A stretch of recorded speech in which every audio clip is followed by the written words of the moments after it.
Gita Saptaha, the Sampoorna Gita teaching by Swami Shantananda ji. Today we'll follow the schedule that we talked about yesterday. After Swamiji's discourse, we'll make a few announcements about a schedule change for Sunday. So please stay tuned for that, a slight change. I think it'll be a positive change for everyone. With that, I'll welcome Swamiji.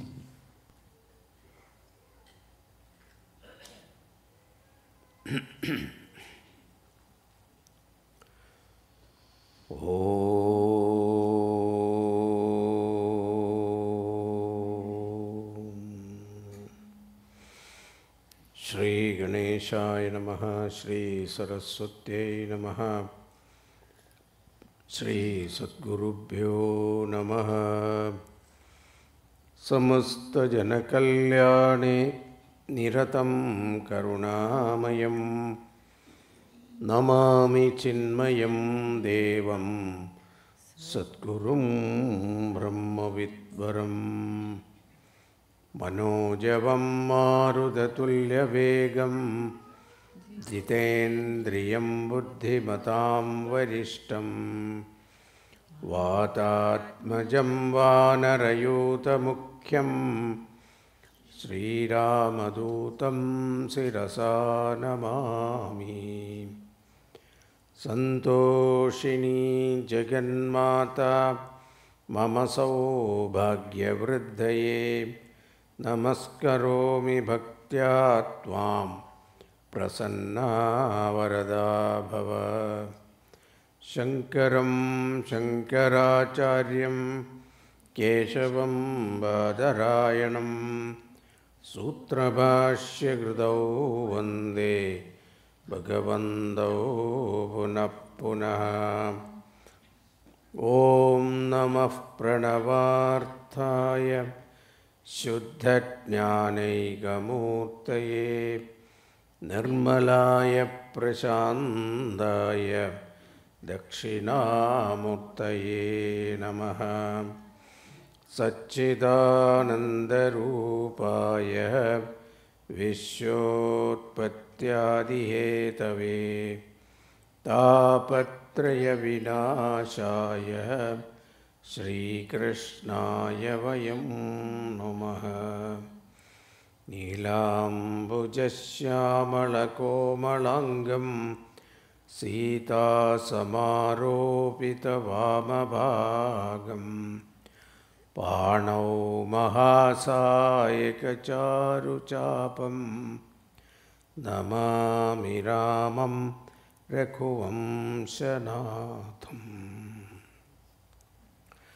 Mukam karoti vachalam Pangam lingayate girim Yat kripatamaham vande Paramananda Madhavam.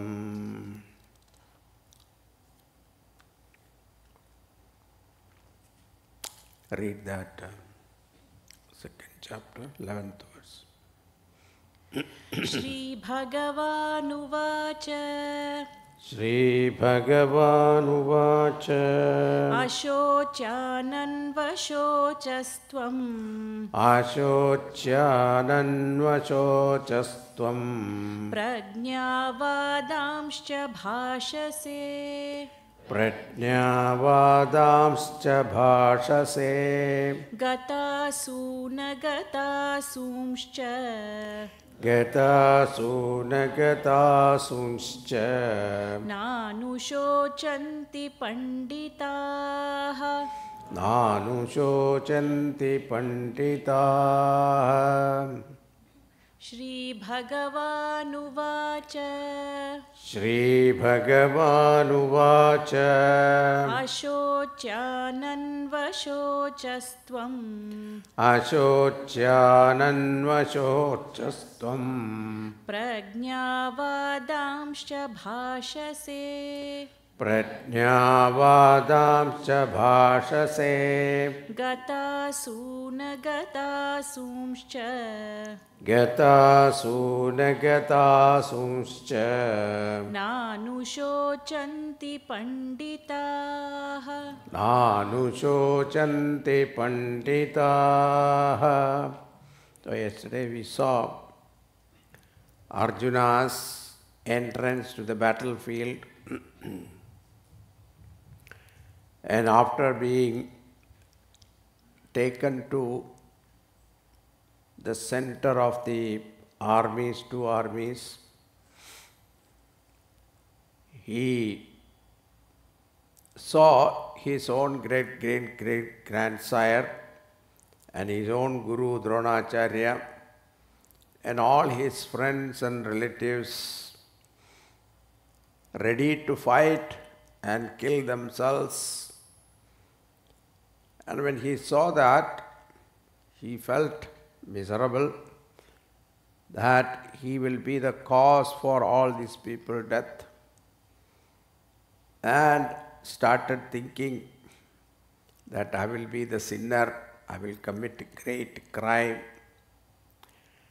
And even he said, even if I enjoy the kingdom with all the pleasures will be riddled with the blood of my Guru and my great-grandsire and the kith and kin or the friends and relatives. So what kind of a enjoyment it will be, what kind of a pleasure it will be. So he was thinking of retiring and going to Himalayas and take sannyas. So that is why Bhakshamapi Phalohe. So he said that word Bhaksham represents sannyasa. So this thought came to him, but then he was confused. So he said, I do not know what is my dharma, what is my duty at this point of time. I am totally confused. Dharma sammudha chetaha. So, please teach me what is my right path. So, therefore, he says, Sishyasteham shadimam tvam prabannam. Consider me as your disciple, Shishya. So, take me as your disciple and teach me what is that highest dharma. So, yes shreyasyan nishchitam bruhitan me shishyasteham shadimam tvam prapannam. So, consider me as your disciple. And what is shreyas? Because shreyas is a word which is translated in English as good. But that good also we have to explain. Otherwise, the total meaning will not be understood. So, good for everyone, all time, any conditions, irrespective of age or country or geographical condition. This is one explanation. So, yesterday I was telling you briefly, Shreyas is that something that is we ask all the time. Every pursuit in our life, what we are seeking is this Shreyas. Whether you are a materialistic person or a spiritually materialistic person or a spiritual person. So these are the categories. 98% people are materialistic people. Then they convert themselves into religiously materialistic people. Religiously materialistic people means you go to the temple, ask for what? Yoga-kshemam, isn't it? This is what we ask. So that is called religiously materialistic people. Then one who understands the limitation of the pursuit in this world, he seeks something higher. Either anything higher or either anything permanent. That permanency is what we all want. And that permanent state is called Shreyas. So Arjuna, even though he didn't know the real meaning of it, but he used the word Shreyas because he must have studied some scriptures. So Bhagavan accepting him as his disciple. And here also you see, Arjuna is asking, I am confused about my duty. Please explain to me what is my duty. Like Bhagavan could have answered in one line, saying that this is your duty, get up and fight. That is all he should have said. But Bhagavan decided to teach. Now this is very important because understand, this is our Sampradaya tradition. So Vedanta is a science of life. It is to be studied systematically. Like you have studied all your, how you became a professional, a doctor or engineer or IT, whatever be your profession, you studied that subject systematically. When it comes to Vedanta, we think that it will happen suddenly. It's not going to happen suddenly. We have to study systematically. So then we will quote example also. Some people quote example saying that Ramakrishna Paramahamsa touched Vivekananda and suddenly he realized.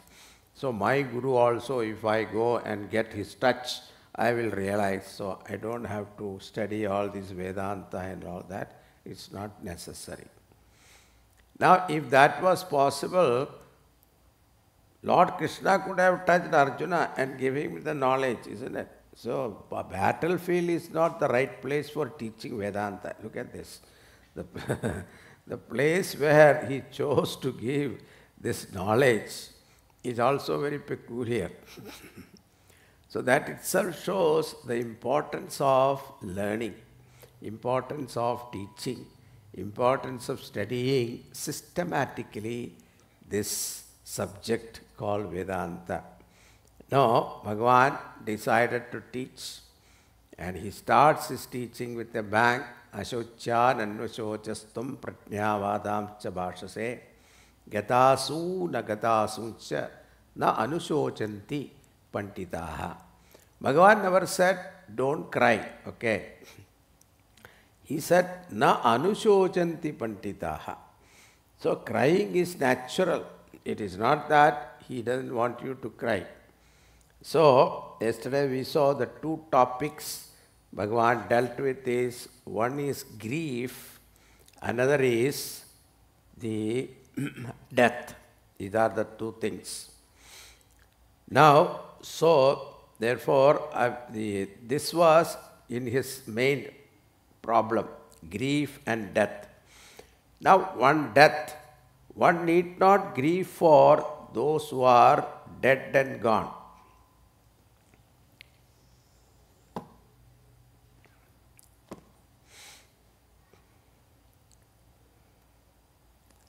Gatasun agatasuncha. Asu means the breath.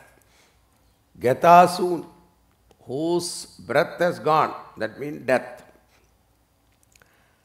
Agatasuncha means one's breath has not gone, that means living. So these two people, one who is already dead and gone, you need not cry. And those who are living also, some people cry unnecessarily. Why he is not dying, etc. Because he has got lot of wealth. So that also not necessary. So such people also one should not worry. Any grief for that matter is illegitimate. If you really think about it, because why? Because whatever you expected, if it happened, why should you worry? When you are born, you know one day you will die. You are seeing people are dying also. When that inevitable happen, why should you cry? Then health is also another issue. Wealth is also, you know that it is not going to be always. Health is not always to be healthy. Body cannot be always healthy. According to the weather change, you will also change. There are several reasons why we should not be healthy. So that which is expected when happens, why become sorrowful? That is why we take insurance, isn't it? The health insurance. Why? You expect that your health will go bad. And life insurance also. So we also take life insurance. What for? If something happen for you, then something happened for you. That means you are expecting something to happen. Insurance is for others, not for you. Bank will not send money to heaven. There is only World Bank, there is no universal bank. So wealth also, there is no guarantee. So as you see, nothing is permanent. Wealth also not guaranteed. You know it in this country. You put your money in the wrong stock market, it will crash any time. Then yesterday you are a millionaire, you are only $1,000 now in your bank. So wealth is also not permanent. And when you understand this, then our life becomes easier. If everything is uncertain, then there is no incentive to live. This may be your question. Now Bhagavan is giving you an answer to that question. Next one. Nasato vidyate.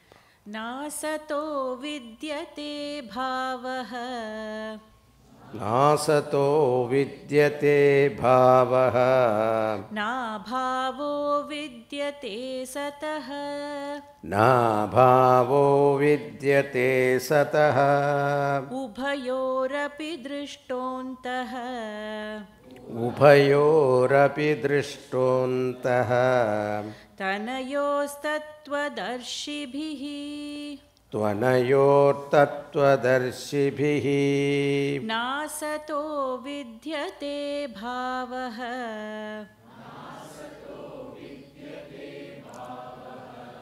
नाभावो विद्यते सतः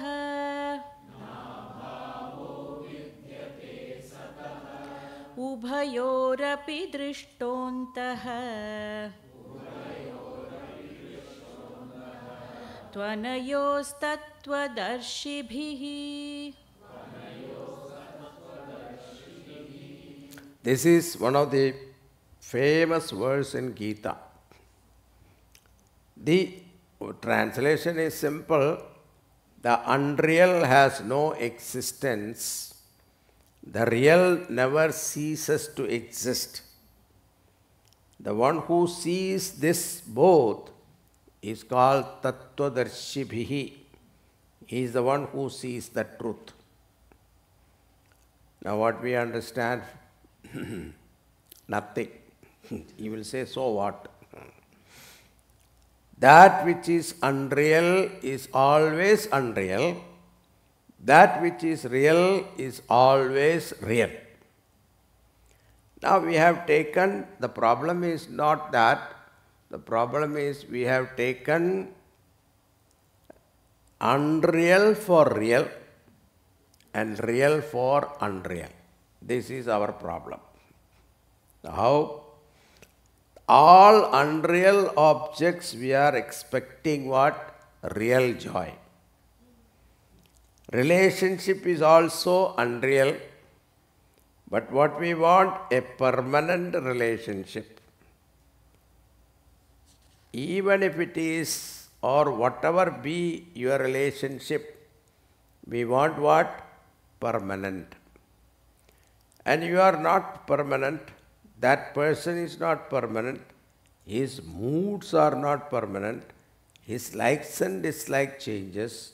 There is no guarantee that he will like you all the time. But still, what do we expect? Permanent relationship.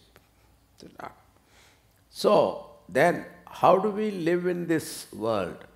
He says, you live like an actor. When a person is acting, he takes seriously that role. Actually, he does a better job than the real one. Suppose he is playing the role of a beggar. Actually, in the Hindi movies, lots of characters are there. Shah Rukh Khan or something. So, he takes the role of a beggar. And he takes footage from different movies. And he put together everything and bring out the best character. This person acting in the movie has a background music. Real beggar doesn't have a background music.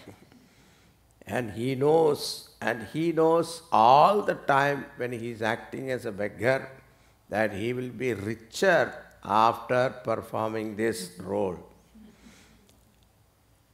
There was a director. He was interviewing an actor. He asked, "What are your specialities?" He said, "I can act any character and make it look very real." "Okay, can you give me an example?" "Yes." He said, "I acted once as a dead man on the stage, and in the audience, one person became unconscious." "Who was that?" "He was my insurance agent." Now, what is Satyam? Yat Vishaya Buddhihi na Vibhicharati is called Satyam. Yat Vishaya Buddhi Vibhicharati Asat.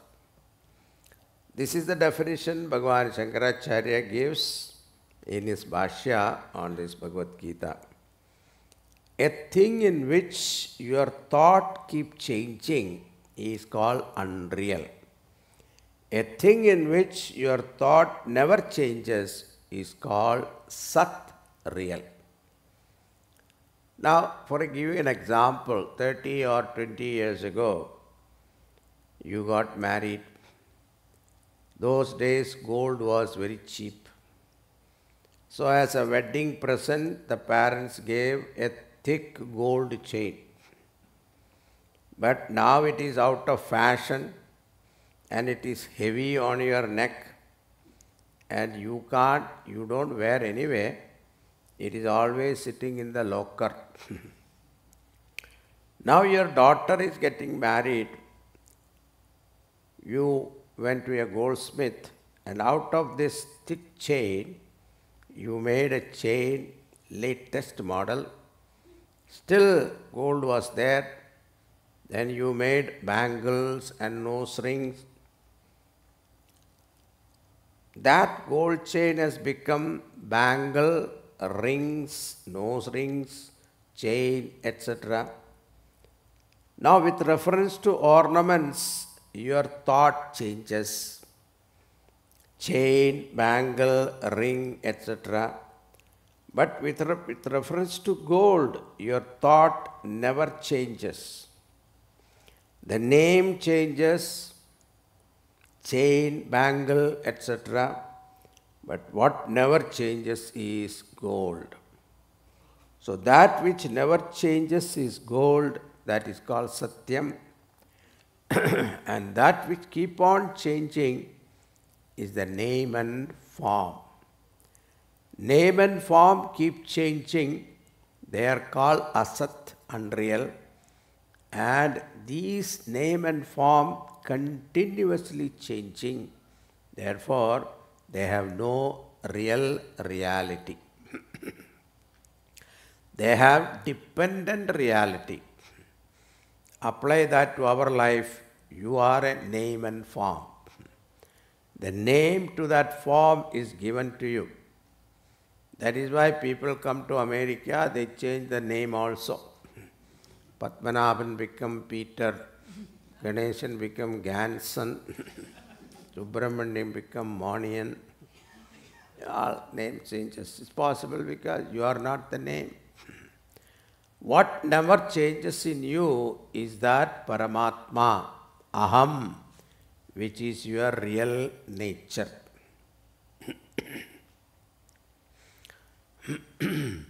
Therefore, Arjuna, now aham, when you say I, this I has got two different standpoint. One I is from the platform of ego, and that is the false I. And the real I is aham, is Paramatma, consciousness in us. And knowing this real aham is the whole journey of our life. And until you know it, you will never stop. Even if you say, I am not interested, but you are still unconsciously seeking that.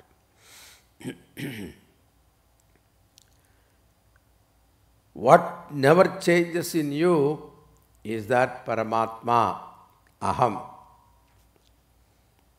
Now this aham shabda also, in Sanskrit we analyze.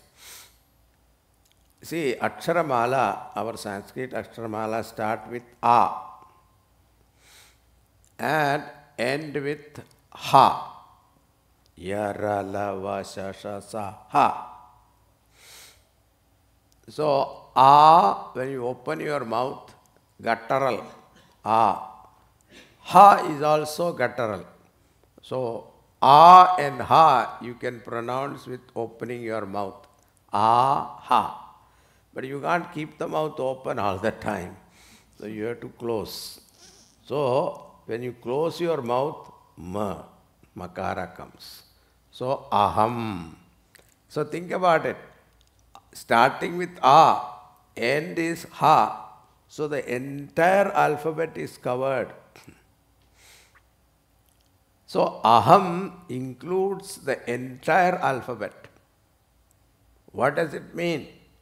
That alphabet makes words, words makes sentences, sentences gives you knowledge, and all knowledge that you can gather in your life is directing, pointing towards what? Know thyself. Know this aham. That is the meaning. Therefore, Arjuna, there is some reality in you, never dies. Even though the body falls down dead, Bhagavan lifted Arjuna to the heights of his own real personality, which is Satchidananda Swarupatma. From there you look at it, there is no birth or death. Then Bhagavan comes a notch down. Even from the standpoint of a jiva, subtle body, in this level also there is no destruction. There is a continuity. Jatasya hi dhruvo mrityu dhruvam janma mridasya ja tasmad apariharyarte nevam shochidum arhasi. So, a person who is born, he will die. And those who are died, they will come back again, born again.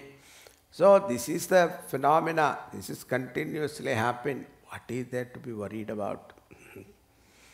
So Bhagavan gives arguments in many ways as to why he should not grieve. First level was the highest level, that is Paramatma. Second level was Jiva. Vasamsi jirnani yatha vihaya navani grannati naroparani Tatha sharirani vihaya jirnani anyani samyadi navani dehi. How you throw away your old clothes and get into new clothes, same way Jiva takes into new clothes, giving away the old cloth, old body, giving away the old body, taking on to new body. So there is a continuity even from the standpoint of Jiva. Now, if you consider yourself as a Kshatriya, then also there is no question of showing your back to the battlefield. It is your duty to fight. Having decided to come to the battlefield, armed to the teeth, this is not the time to talk. This is the time to act. Many of us, wherever we are supposed to talk, we act. And wherever we are supposed to act, we start talking. This is the problem. Arjuna, you are not supposed to talk here because all our talks we have done it, completely done before the war. So many time spent in talking to Duryodhanadis. Again, Bhagavan comes down to our ordinary soldier's standpoint. Those Maharadhis, your competitors, talk ill about you.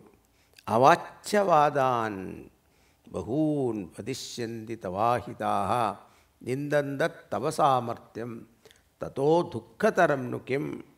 So what is there more sorrowful than this people talk ill about you? In the history book, your name will go down and they will say Arjuna was a great warrior until the war broke down. So they will write your name. All those Maharadhis expected a good fight with you, but then they will be disappointed. Arjuna ran away from the battlefield.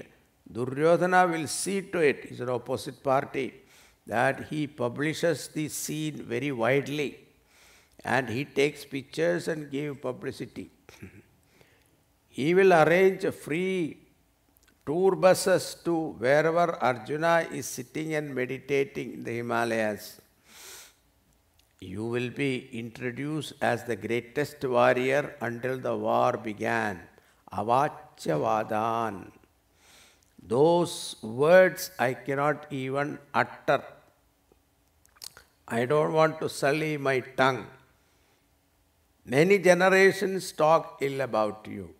Then Bhagavan concluded that chain of thought like an insurance agent. Ato va prapchasi surgam jitva va bhokshase mahim. If you die, you will go to heaven. If you win, you will enjoy the kingdom. Both way, it is a win-win situation for you.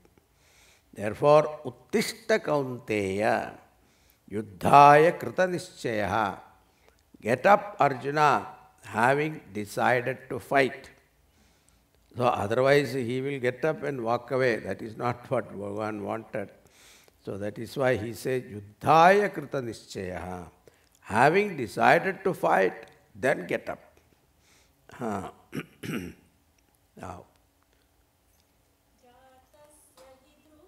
Mrityuhu. What? Oh, I covered that also. Dhruvam janma mritasya cha. Tasmadapariharyarthe. Natvam shocitumarhasi. Jatasya hi dhruvo mrityuhu. Dhruvam janma mritasya cha. Tasmadapariharyarthe. Natvam shocitumarhasi. Next. Sukha dukkhe same kritva. Labha labhau jaya jayau. Labha labhau jaya jayau. Tato yuddhaya yujyasva. Naivam papamavapsyasi. Sukha dukkhe same kritva. Labha labhau jaya jayau.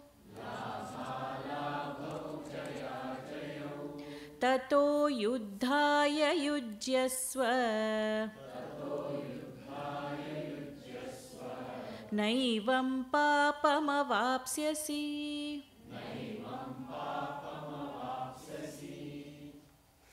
In the last verse, Bhagavan concluded, the wave of thought saying, if you win, you enjoy the kingdom, and if you die, you will go to heaven.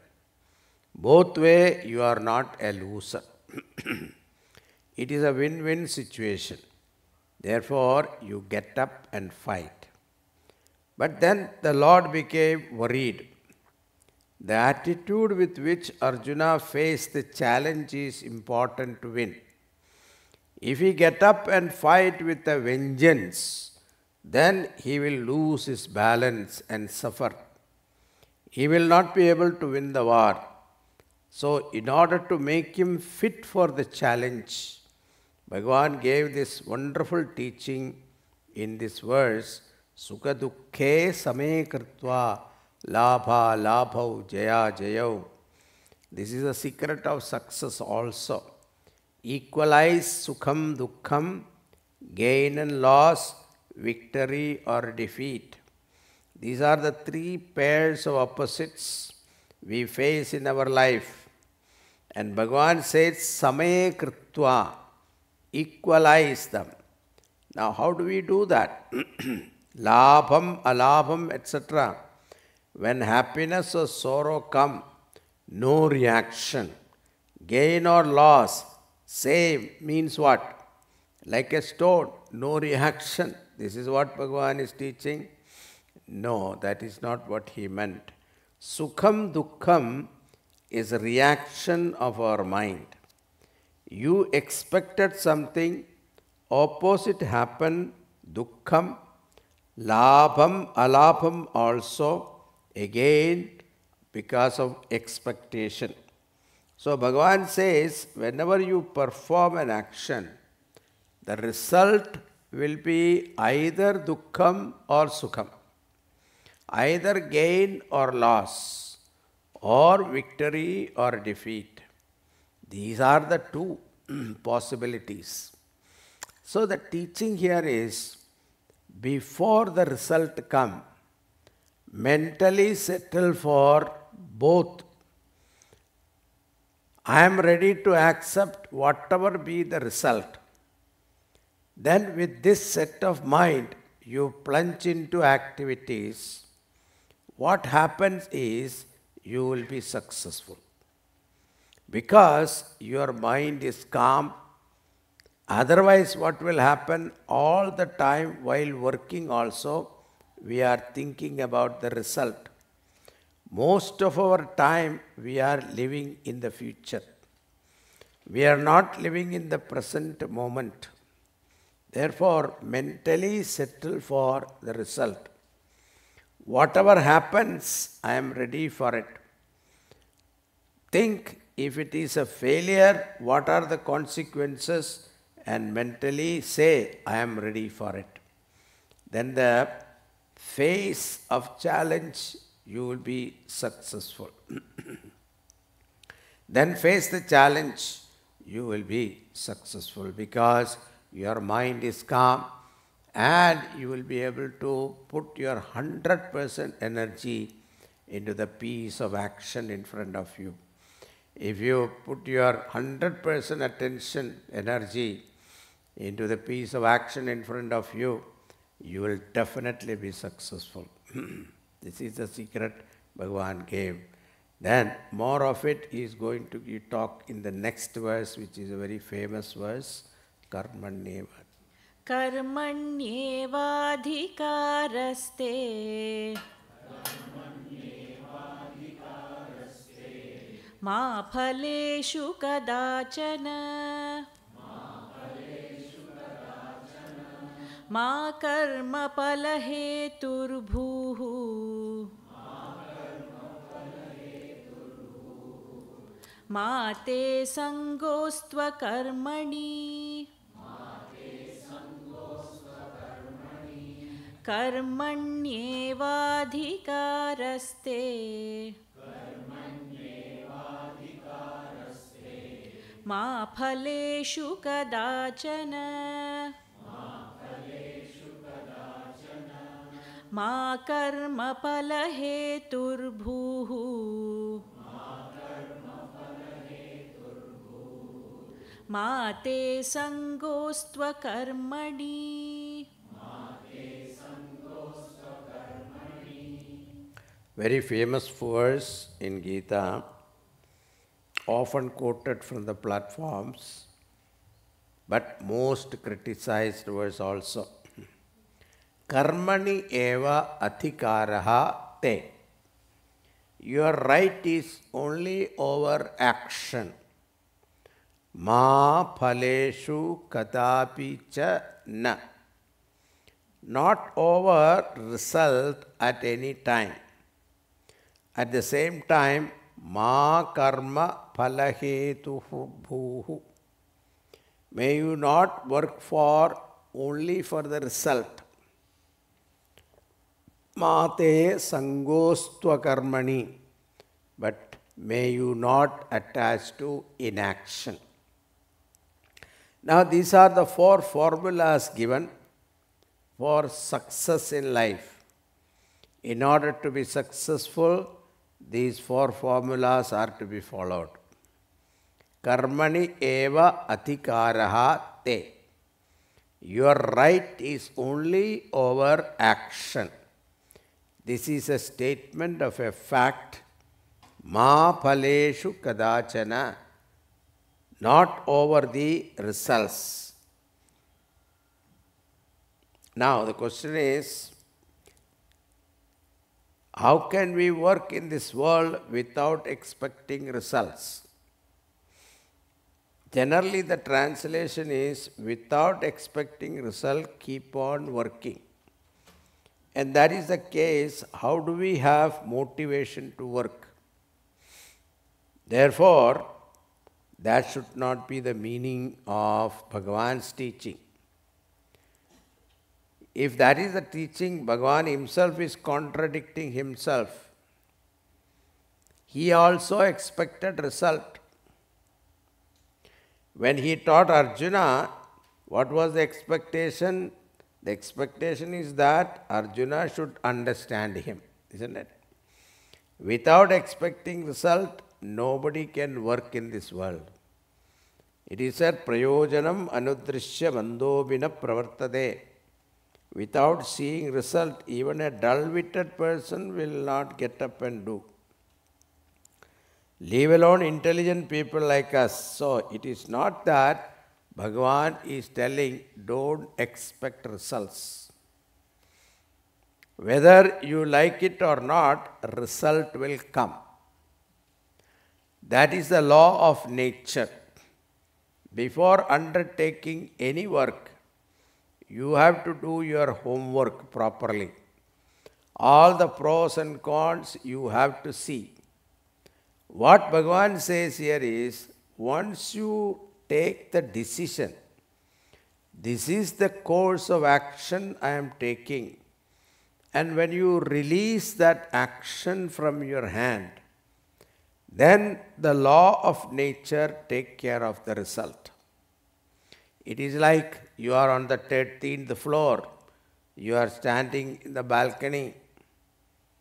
Then a thought came, should I jump or not? This is the decision you have to take. Bhagavan is not going to take it for you. Once you decided to jump, result is not in your hand. Halfway you change your mind, you ask, let the gravitational force freeze. Gravitational force will work. That is why the Lord says, once the action is released from your hand, the result is in the hands of the law of nature. Therefore, what is in our hand is the right action. Do it properly. To accomplish that, 100% energy should be behind your action. This is possible only when you block your past, block your future, and concentrate in the present moment. So if you are thinking of the result which comes in the future, so if you are thinking about the result in the present moment, your energy is dissipated, you will not be efficient. Now this Bhagavan has talked about this, what you call be in the present, etc., very casually in Bhagavad Gita. But now there are so many books on this particular topic. You will be disappointed. You will be looking around successful people. So, if you are thinking about past or future, not concentrating on the present moment and function, your energy is dissipated and you will not be efficient. You will be disappointed. Then, ma karma phalahetur bhuhu. Don't work only for that result sake. There should be some higher ideal and goal in life, something to get inspired. If you work for the result only, the result will come to you. But if you have some higher thought that I am working for the welfare of the society or I am working for the Lord, if this attitude is there, every action will be satisfying, inspiring. And that inspiration is your incentive. Every piece of action becomes an inspiration. It is something like a musician. If he is thinking about the money these people are paying for him, he will not be able to perform well. He should get lost in the rendering of the raga. And that particular raga, that particular rendering, the very joy of performing itself is his reward, not the money or the applause that he gets. That does not mean you should not do any activities. Mate sangostu akarmani. May you not become inactive. Then Arjuna, he concludes that topic and with introducing Karma Yoga. In second chapter, Bhagavan used the term Karma Yoga, use Buddhi Yoga for Karma Yoga. So that is also a little confusing if you are not careful, because Bhagavan doesn't want to use karma initially, because Arjuna's orientation of thinking of karma is ritual. So he may misunderstand Karma Yoga as ritual. So that's why he uses Buddhi Yoga first. So then he slowly introduces the Karma Yoga in the third chapter. So at this point of time, Arjuna asked a question that, okay. Sita prajnasya ka bhasha samadhistasya keshava stitathi kim prabhasheta kim asita vrajeta kim. So Bhagavan talked about it, karma, and then also he talked about Jnana. Arjuna heard Bhagavan's speech. One side Bhagavan praised path of knowledge, and the other side he praises path of karma. When Arjuna heard, he was curious. Who is that man of realization? What is his nature? How does he sit, walk, talk, etc.? Arjuna was interested to know who is that man of steady wisdom. Maybe he wants to compare himself with that description. Now Bhagavan gives that description.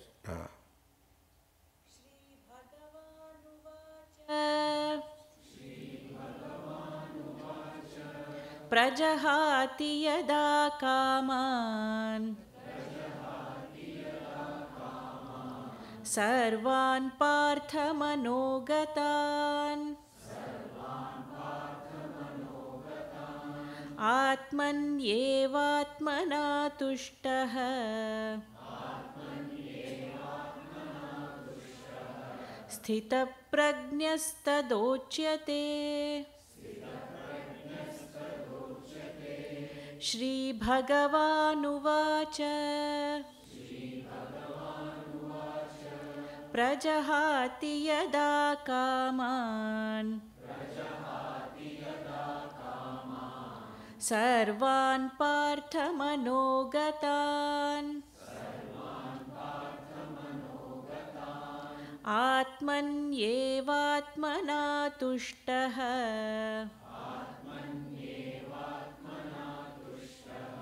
स्थितप्रज्ञस्तदोच्यते.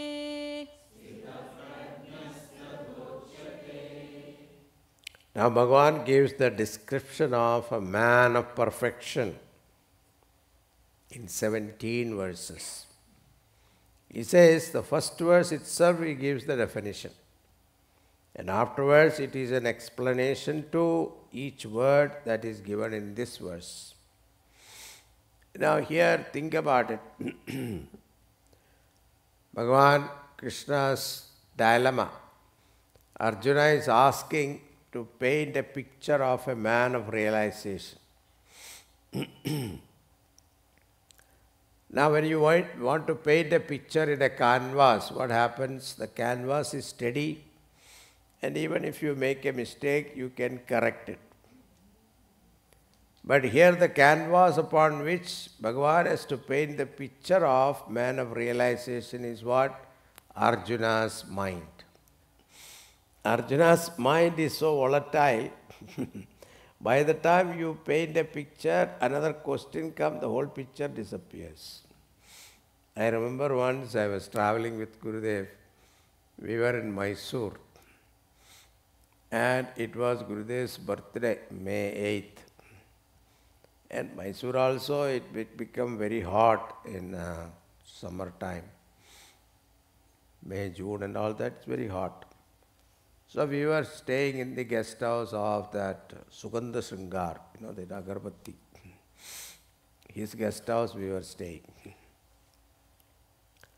So on the May 8th morning, after having breakfast, two young girls, youth, chick, they came running to Gurudev and said, Gurudev, we have a surprise for you today. Oh, surprise? Okay, give me. Gurudev was always enthusiastic. And they took him in their car. And naturally, when Gurudev goes, everybody else also will go. And they took him and into a house, small house. And there was in one room, they filled the whole room like a tub they made. And on that tub, they made a rangoli of this Lord Krishna, Arjuna, chariot, and the 5 horses. And it's so beautiful in rangoli with color and all that.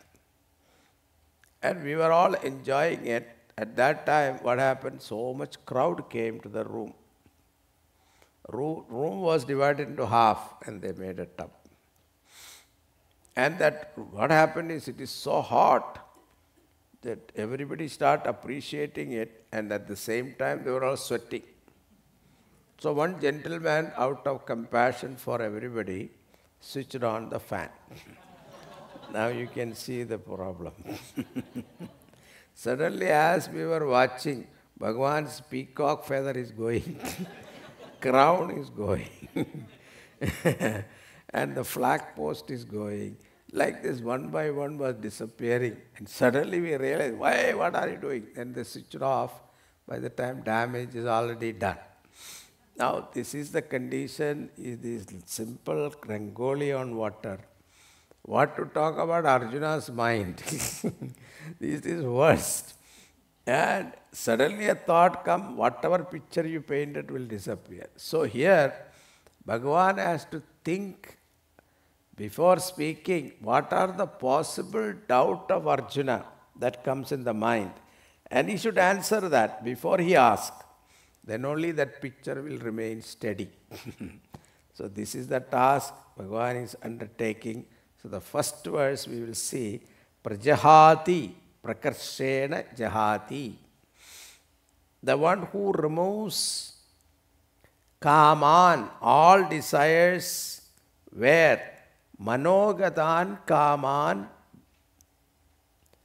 sarvan. All those desires rises in your mind. As it rises, he is able to remove it. How? Atmanyev atmana tushtaha. Because he is happy with himself. Such a person is called sthita prajna.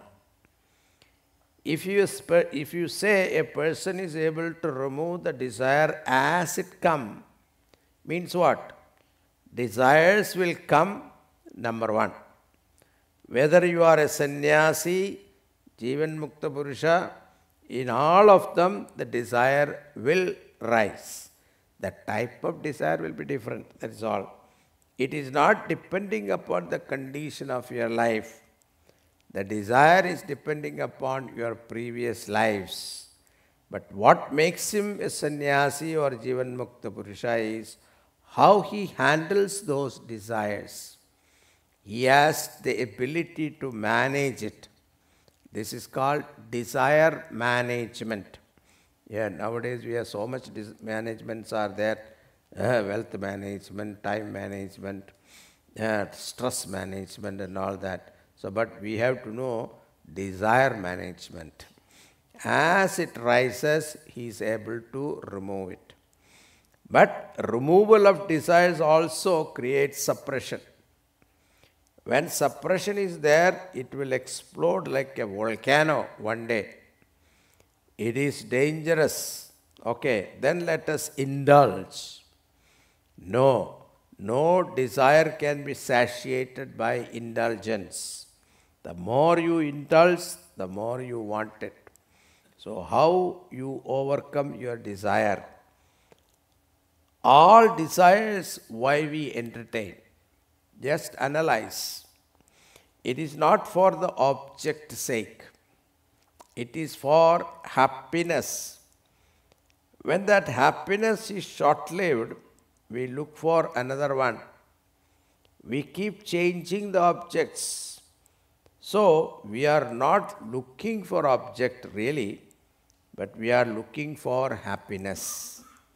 But among the objects, you will find that there is no happiness permanently.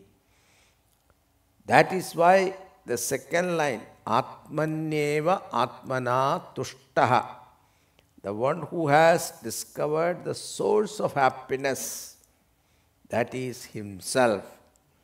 It is not elsewhere. I am that Ananda. This discovery makes him sthita prajna. Then a person who misses that what happened to him, dhyayato vishayat pumsa sangasteshu upajayate sanghas samjayate kamaha kamat krodho vijayate krodhat bhavati sammohaha sammoha smriti vipramaha smriti pramsad buddhi nashaha buddhi nashat pranashyati. You don't have that, right? Okay. So this is a ladder of fall Bhagavan gives. Dhyayato vishayan pumsaha sangasteshu upajayate. A person think about an object. Suddenly, sitting there, a thought explode in your mind. Why not? What after breakfast? Why not I go for a what you call window shopping? No, this is thought comes. People get that. And what is window shopping? You go, you see the things through window. That is called window shopping, I think. Anyway, you go for window shopping and it suddenly when you saw, it attracted. You got attracted to a beautiful dress worn by that Bombay, that model, wearing it. You liked it. And you looked at the tag, what is the price? It is very, oh my God, ये क्या बेचते हैं? सोना बेचते हैं क्या? You start wondering, are they selling gold or cloth? So much money, $2,000. No, it's too much money for a dress. But then, second day also you go, The same dress is there. And then you go inside and look at it, that the texture also, you look at it, very beautiful, very comfortable. And the third day you venture, that let me put it on, you wear and see. Then when you put it on and look at yourself in the mirror, wow, you are totally sold out for it. I must have it. This is called Dhyayato Vishayan Pumsaha Sangasteshu Upajayate. If you start, a fanciful thought comes, and if you work on that fanciful thought, it keep coming boomeranging again and again, and then you work on that, what happened? It develops attachment. Then what happened? I must have it. So once you wore it and you identified with it, then what happened? You decided, I must have it. Then now, whether question is you can afford it or not, then how to break that to your husband, that is another thing. So you come home and make the best food that he likes and become extra nice to him. And if he is an intelligent husband, he understands there is something. So then she will will slowly make you feel guilty. You know how long we have been married? It's about 10 years now. And during these 10 years, have you bought any gift for me? So, honey, my wealth and your wealth, everything is both the same. Whatever you want, you can buy it. So I don't have to give you any gift. Everything is there. It is your gift for you also. No. But you should think about get him a gift. Now, what is that you want? Then she said, I saw a beautiful dress and a party is also coming. A social party is coming in the Saturday night. And if I wear the dress and go little late, because generally Indian parties, people go late. They announce 8 o'clock, but they will reach 10 o'clock, etc. So, and if you dress up in that dress and go, every face will turn towards me. They will look at me, wow, this is what I want. There is a joy to that. Then what is the price? He said, $2,000. What? Forget about it. Now, see, Jayato Vishayat Pumsa Sangasteshu Pajayate Sangha Samjayate Kama. Desire comes. Now this person has decided to have it. There is a desire. I must have it. Now, suppose he says no. What happened?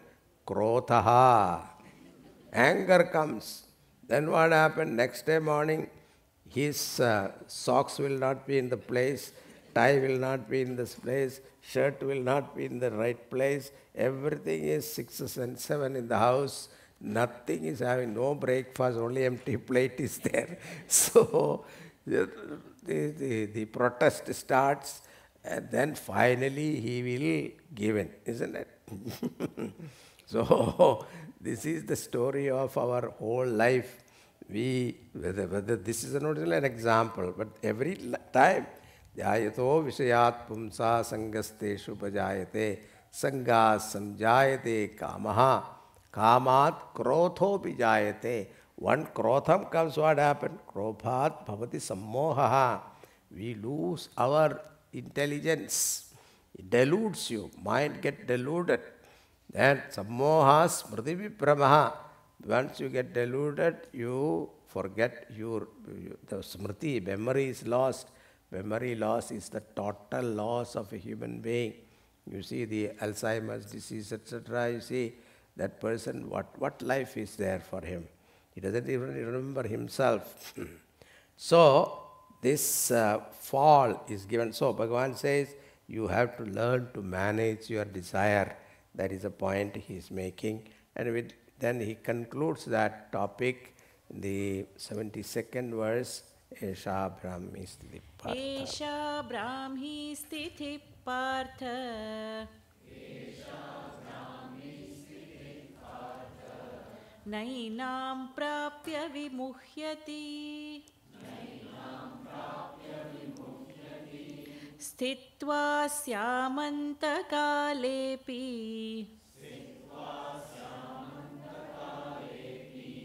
ब्रह्मनिर्वाणमृच्छति एषा ब्राह्मी स्थितिः Partha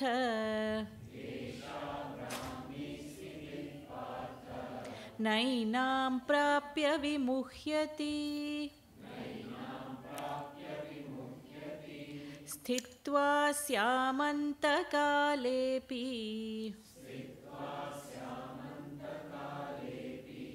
ब्रह्मनिर्वाणमृच्छति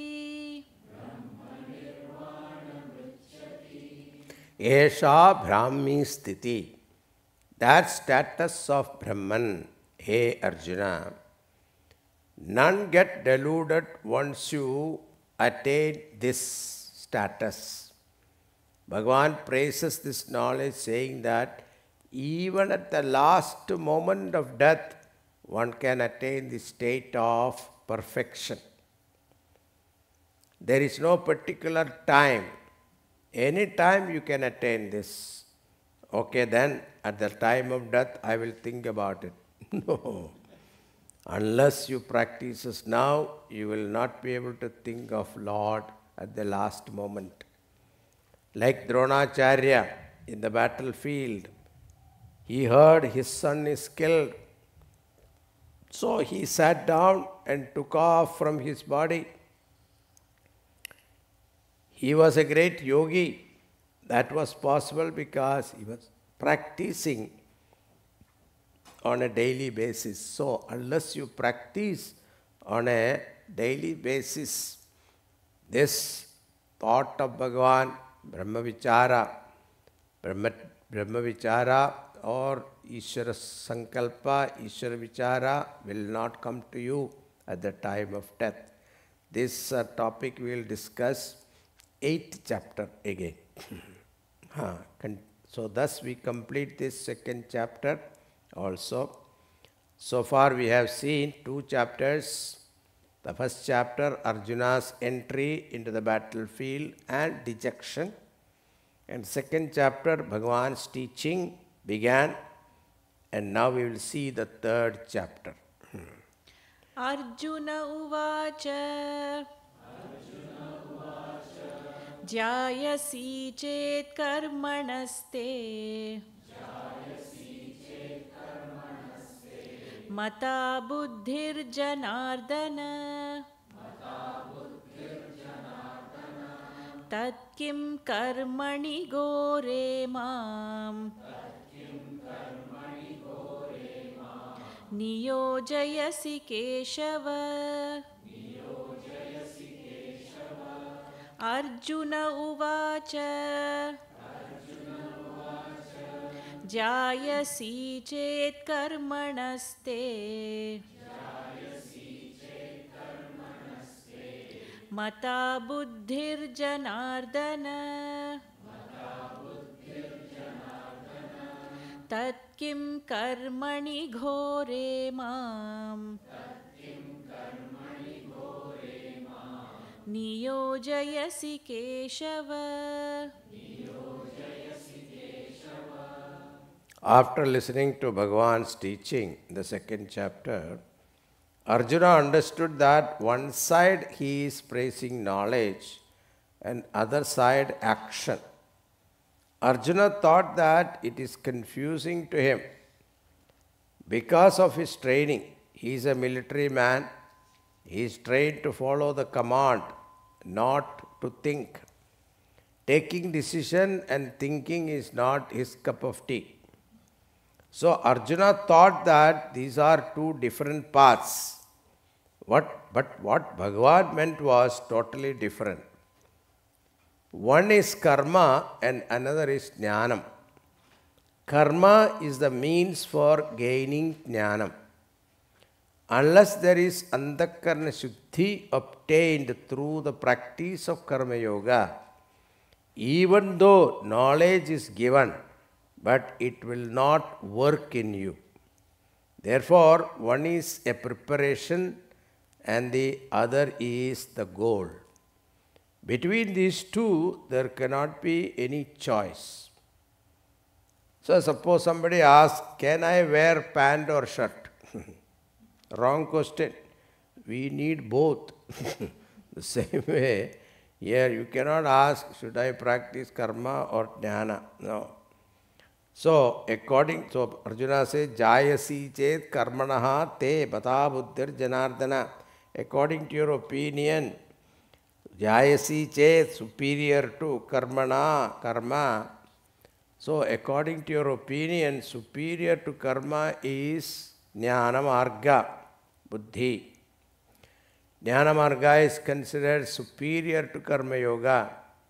Therefore, why are you engaging me into this horrible, terrible, monstrous work called the war? War is not an ordinary activity. It is such a terrible activity. Why are you engaging me? Arjuna was not very happy, it looks, as he adds one more verse there, because he felt he was not expressed well. Vyamishreneva vakyena buddhim mohayasiva me tadekam vada nischitya yena shreyoham apnuyat. Therefore, decidedly tell me which path I should take. Don't tell me this is also good and that is also good. It doesn't work for me, as I am a soldier. So there is a joke, Law and Hardy, you must have heard. They joined the military. Next day morning, the corporal put them all on the ground for training. Then they start practicing left, right, like that. So Lord Hardy, for some time, they listened to the corporal, left, right. Then afterward they stopped. So the corporal called, why are you stopping? He said, you better decide left or right. So now here Arjuna says, you better decide what I should do. Having heard Arjuna, Bhagavan thought, I should explain to him again. Now he being Bhagavan, the Lord understands the level of the student. Who is the teacher? He is the one who comes down to the level of the student and bring him up to his level. Now Bhagavan elaborates on Karma Yoga in 3 chapters, 3rd, 4th and 5th. These 3 chapters are in 3 levels of Karma Yoga. One is the elementary, then secondary, then higher secondary level. When you graduate from that, you get Dhyana Yoga. This is the program. Bhagavan says there are 2 paths. Lokesmin dividha nishta pura prokta maya nakha jnana yogena sankhyanam karma yogena yoginam. Yeah.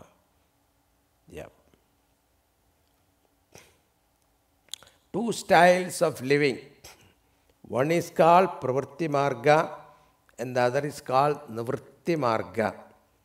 Those who are worldly people, they adopt karma marga, and those who have understood the limitation of worldly pursuit, they take jnana marga.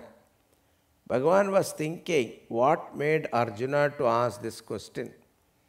What is the genesis of his question? Sometimes people ask same question, but the answer is tailored to that person. It cannot be same answer. Sometimes children ask serious question like, why are we here? The parents do not know how to answer that. They bring the child to the Swami. And Swami says, beta, we are here to see the Lord, God.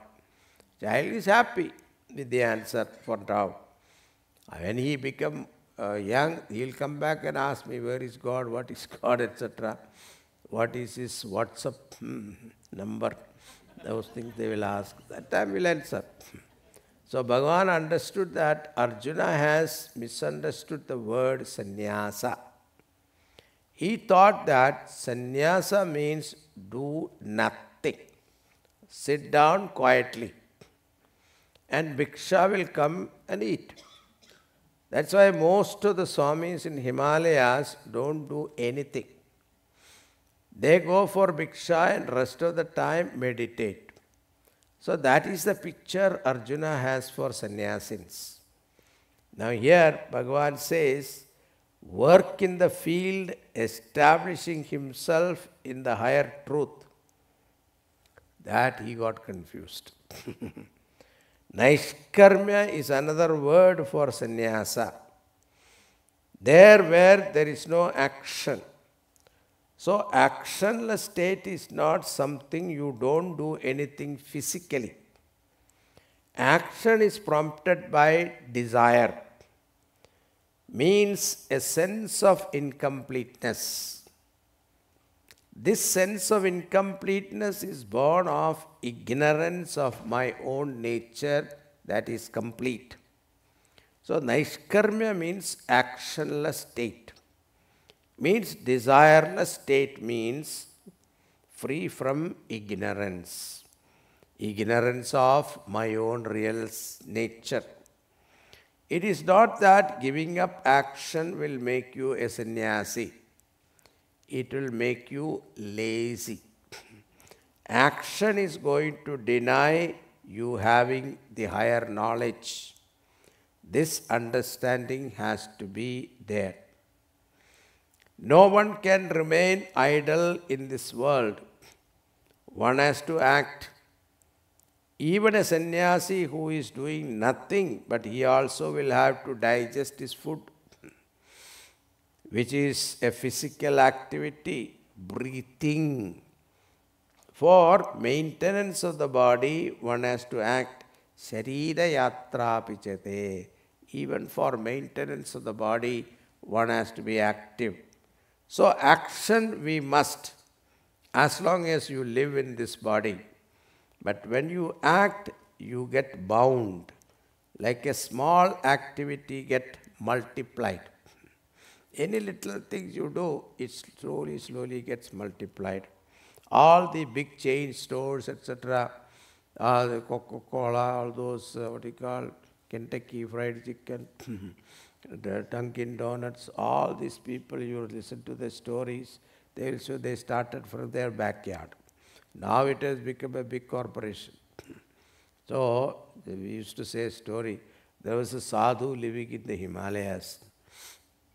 I hope I have not told you this. I must have told some time before. Anyway, you must have forgotten. So, that's good. Good for me. I can repeat. One sadhu was living in the Himalayas. So, he had only 2 langot, kaupidam. One he used to wear, another he used to keep it for dry, wash it and dry. So every day this is what happened, this kaupina was missing. A mouse used to come and take it, you see. So every day he go for begging for food, he will ask for a piece of cloth. So one day one lady was little curious. Maharaj, you are asking for a piece of cloth every day, what is the matter? Then he explained, this is a problem, a mouse coming and taking it away. That's why I am asking for a cloth. Oh, no problem, Swamiji, we will solve it. How? We will give you a cat. So she gifted a cat to the Swami. The Swami brought the cat to the ashram. Now, of course, his kaupinam was saved. Mouse is no more coming. But when he sit for meditation, he say, Om, this cat say, meow, meow. Now, it is a disturb because he is hungry. So next day onward, he started begging for some milk also for the cat. Now, in this pahad, in these mountains, those people don't have milk and all to give him every day. So one day they asked him, what is the problem? You are asking milk every day. He said, this is for my cat, not for me. They asked, you started drinking milk also? No, it is not for me, not my cat. Oh. So they thought for a while and then collected some money. Vigorous donation drive went on. Then finally they bought a cow, milking cow, and they donated to the ashram. Now he has got a cat, now a cow, a calf. Now samsara bad gaya, dekho. And poor man, he has no time to meditate because he has to take care of these three. And he has no concentration of meditation also, he is worried about these three. And he complained to the people, and you people have spoiled my shanti. Now supplied all these things, made me a grahastha now. What to do? They said, don't worry, we will solve the problem. They sent one lady also to take care of it, to the ashram. Then what happened? Slowly, one day it was raining and thunder and all that. She said, Swamiji, can I sleep here tonight and spend the night here? Okay, no problem. More slowly, to cut the story short, slowly it became a habit. And then finally they got married. And now the Swami became Grihastha. Now the cows also multiplied, cat also multiplied, and he also multiplied. So many children also came. And one was in the stomach and so many children running around in the ashram. Now by the time he put on some weight and then pot belly also and shaved off his beard, etc. And his shishya, disciple, went on a tirthadanam. He came back to meet his guru. So when he came, he recognized the house, but then it's totally different. So he asked, what happened, O Guru? He says, Kaupina Samrakshanartham Ayam Patatopaha. The whole thing started with one kalangot, he says. This is the nature of karma. Once you start, you cannot stop. It binds you. Even voluntary service, we get attached. This is natural. As karma's nature is that we get slowly bound. So if you work, you are bound. But at the same time, you cannot keep quiet. As your nature will whip you to act. So you are in between the horns of a dilemma. Therefore, Bhagavan says how to get out of that situation. The 8th verse. Matvam Karmajyayo hyakarmanah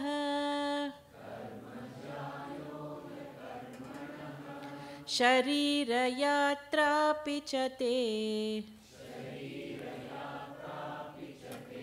Na prasiddhyeda karmanah Niyatam kuru karmatvam Karmajyayo hyakarmanah Sharirayatra pichate Na prasiddhyeda karmanah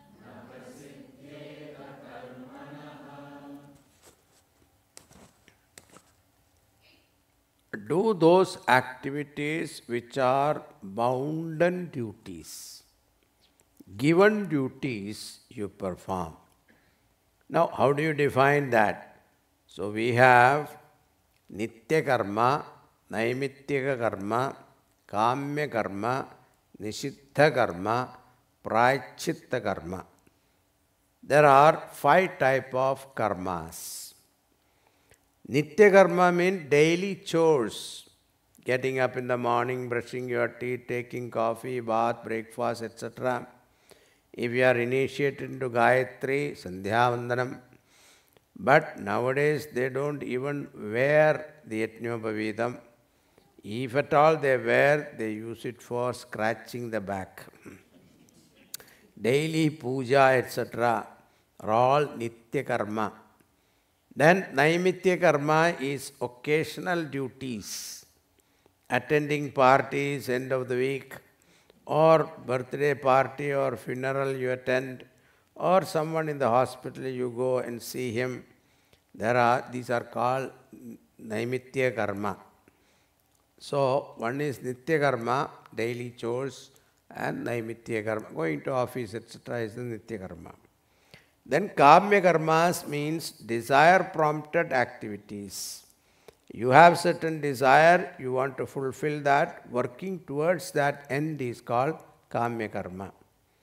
Then nishiddha karmas are there, prohibited actions, not paying tax, IRS tax, etc. is all nishiddha karmas. Those actions which are below the dignity of a human being. Extreme case, there are some news comes in the newspaper, killing his own wife and claiming insurance money.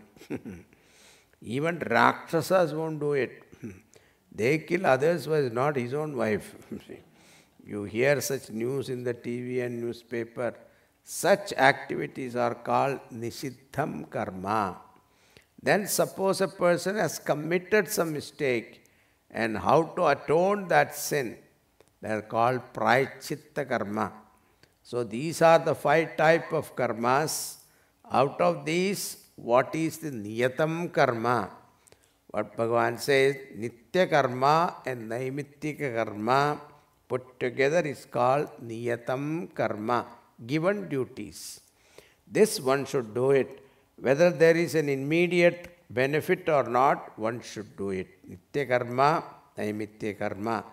You are part of the society. Whenever it needs you, you should be there. It is your duty. In our society, there are duties, no rights. Wherever there is right, there is fight and quarrel. When it is duty, you become humble as the list of duties are too long and you can never fulfill all duties. If both husband and wife perform their duties, then each of their rights get fulfilled. This is our system. It is a wonderful system. Now the question is, even though I do my duties, especially in our Indian community, the duty never ends. Swamiji, after my only daughter get married, I am free. I will come and stay in the ashram and aapka seva karenge. Will do your service. Swami attend the wedding and ask him, now, why don't you come? I want to see the grandchild. Then I come. When the grandchild comes, the Swami goes there and asks. But he will say, what Swamiji, you don't know. I have not enjoyed the childhood of my grandchild. The list goes on. Duty continues until the person dies. This is our lot. Even if we do our duties to your satisfaction, but the people around you, they will not make you feel happy. Continuously they complain. Mother-in-law problem, brother-in-law problem, son-in-law problem, all those in-laws problems. You must have seen an Indian serial. This is the only topic they discuss. What should I do? Now this is a natural question. Bhagavan answers that in the most famous verse in 3rd chapter. Yajnarthat karma. Okay, read it. Yajnarthat karmanonyatra lokoyam karma bandhanaha tadartham karma kaunteya mukta sangas samachara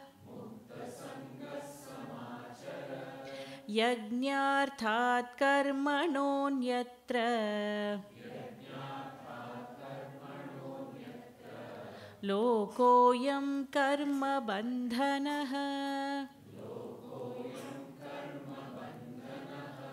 tadartham karma kaunteya मुक्तसङ्गः समाचर.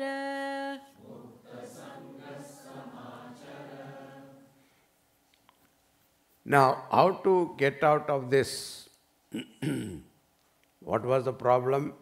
When you work, you get bound. And you can, at the same time, you cannot keep quiet also. You have to do, even for the maintenance of the body, you have to work. But when you work, you get bound. Now, how do you get out of this vicious circle? Bhagavan gives a solution in this 9th verse, 3rd chapter, very beautiful. And I shall explain to you tomorrow. Time is up. So, please come. We will give you the solution tomorrow. Om Purnamada Purnamidam Purnat Purnamudachyate Purnasya Purnamadaya Purnameva Vasishyate. Om Shanti Shanti Shanti. Hari Om Shri Gurubhyo Namaha. Hari Om.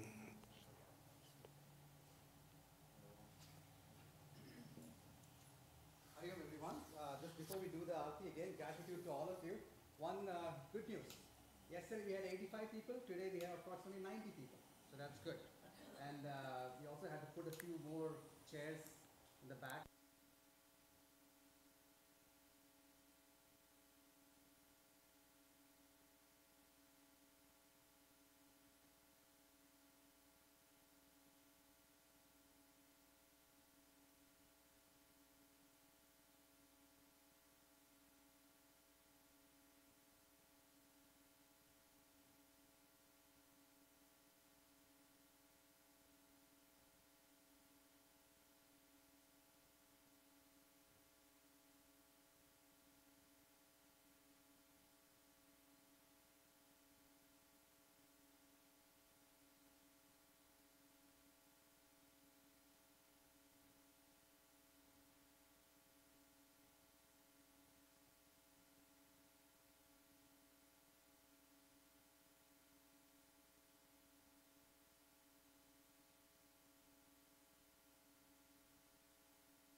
जय भगवद्गीते मय्या जय भगवद्गीते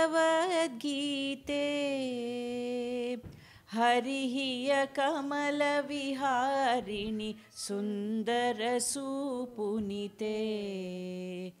ॐ जय भगवद्गीते कर्म प्रकाशिनि कामासक्तिहरा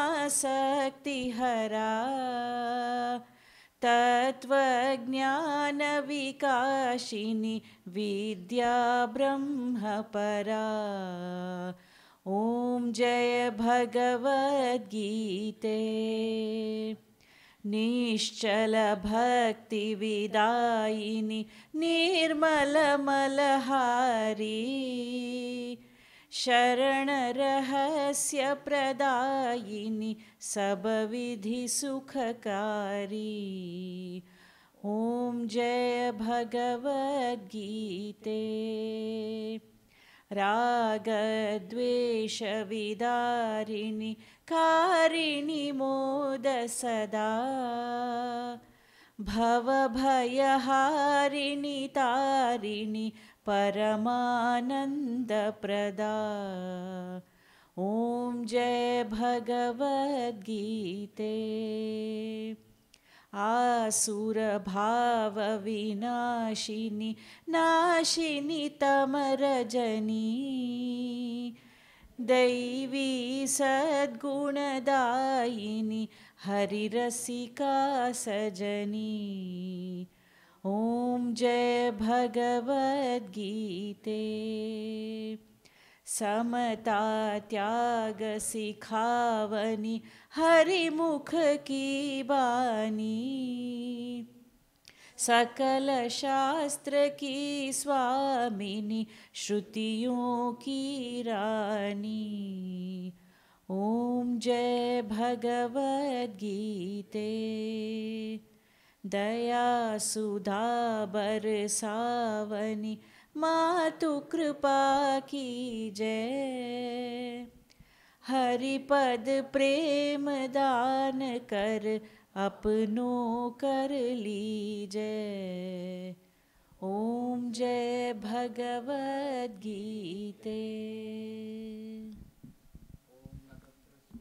भाति न चंद्र तारकं नेमा विद्युतो भान्ति कुतोऽयमग्निः तमेव भान्तम् अनुभाति सर्वं तस्य भासा सर्वमिदं विभाति हरिः ॐ श्री गुरुभ्यो नमः हरिः ॐ